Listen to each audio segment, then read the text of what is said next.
అందరికీ నమస్తే అండి. ప్రకాష్ రాజ్ గారు మంచి విలక్షణ నటుడు కదా.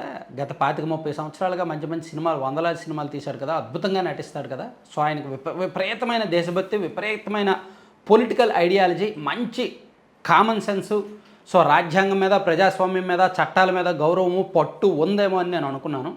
బట్ నాకెందుకో నా అభిప్రాయం తప్పు అనిపిస్తోంది. మినిమం ఒక చిన్నపిల్లలకు, ఒక 9th క్లాస్ 10th క్లాస్ చదువుతున్న వాళ్ళకి ఉన్న బేసిక్ కామన్ సెన్స్ కూడా ఆయనకు లేకుండా పోయిందేమో అనిపిస్తోంది. ఎందుకు ఈ మాట అంటున్నానంటే ఒకసారి చూడండి. నిన్న ఆయన మాట్లాడిన మాటలు ఇంకా ఎంత దిగజార్చాలండి.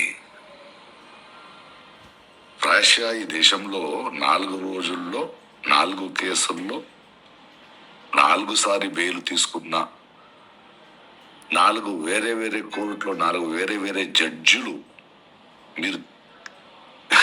మీరు తెచ్చినది తప్పుడు కేసులు, ఆయన అరెస్ట్ చేయలేము అని చెప్పినా మళ్ళీ సిగ్గులేక అహంకారంతో పదవి ఉందని ఇంకోసారి అరెస్ట్ చేసి 5వ కేసు వేసి మళ్ళీ తీసుకెళ్తున్నారా?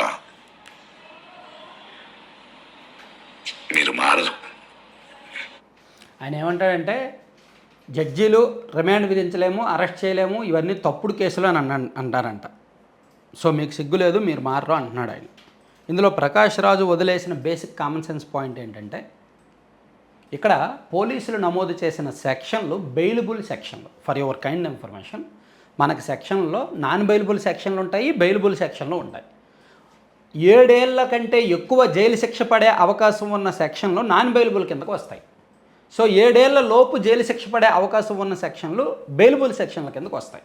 ఇప్పుడు ఈ ప్రశ్న రావణ్ మీద నమోదైన కేసులన్నీ కూడా బెయిలబుల్ సెక్షన్లే, అతనికి ఇమీడియట్గా బెయిల్ ఇచ్చే అవకాశం ఉన్న సెక్షన్లే.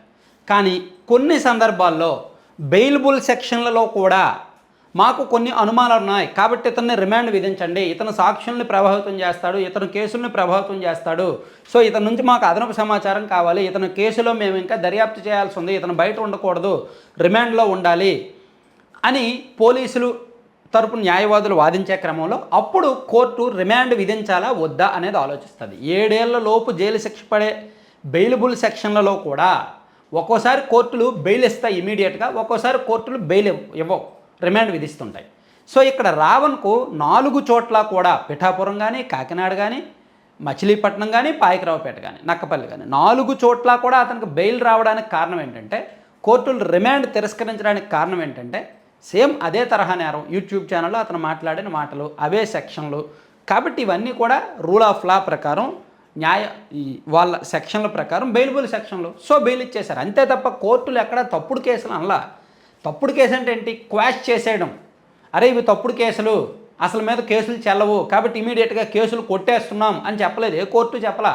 సో అతని మీద కేసులు కొట్టేలా, రిమాండ్ మాత్రమే విధించలేము అని చెప్పాయి. అంటే దాని అర్థం అతను మళ్ళీ రేపు పొద్దున బయటికి వెళ్ళిన తర్వాత ఈ కేసులకి వాయిదాల కోసం తిరగాలి, కోర్టుకి అటెండ్ అవ్వాలి, పోలీస్ స్టేషన్కి అటెండ్ అవ్వాలి, బెయిల్ షరతులు పాటించాలి. మీరు చూసారా, షరతులతో కూడిన బెయిల్ మంజూరు చేసింది కోర్టు అని రాస్తున్నారుగా.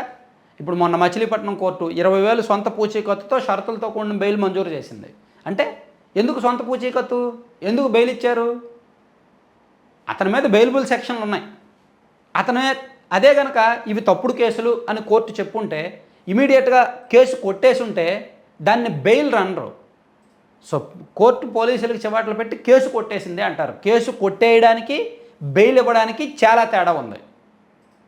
సో బెయిల్ ఇచ్చింది అంటే అతను నిందితుడిగా ఉన్నట్టే, అతని మీద కేసులు విచారణ నడుస్తున్నట్టే, అతను వాయిదాలకు హాజరు అవ్వాల్సిందే.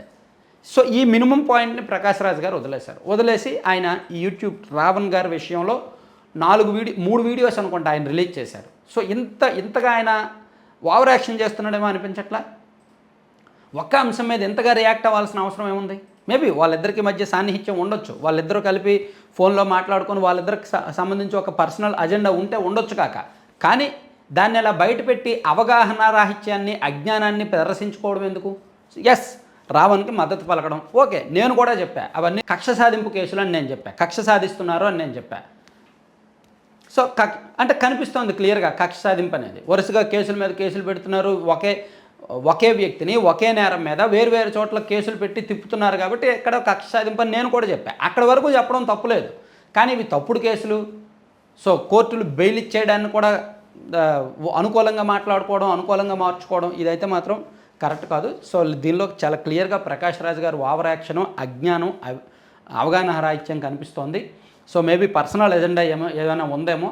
నాకు ఎందుకో ఒక నలుగురు మధ్య ఒక పర్సనల్ అజెండా, పర్సనల్ టార్గెట్ పెట్టుకొని పనిచేస్తున్నారేమో అని చెప్పి ఒక నలుగురు మీద అనుమానం ఉంది. ఆ నలుగురు ఎవరు, ఎందుకు అనుమానం అనేది నేను ఒకసారి నెక్స్ట్ వీడియోలో క్లియర్గా చెప్తాను. Thank you.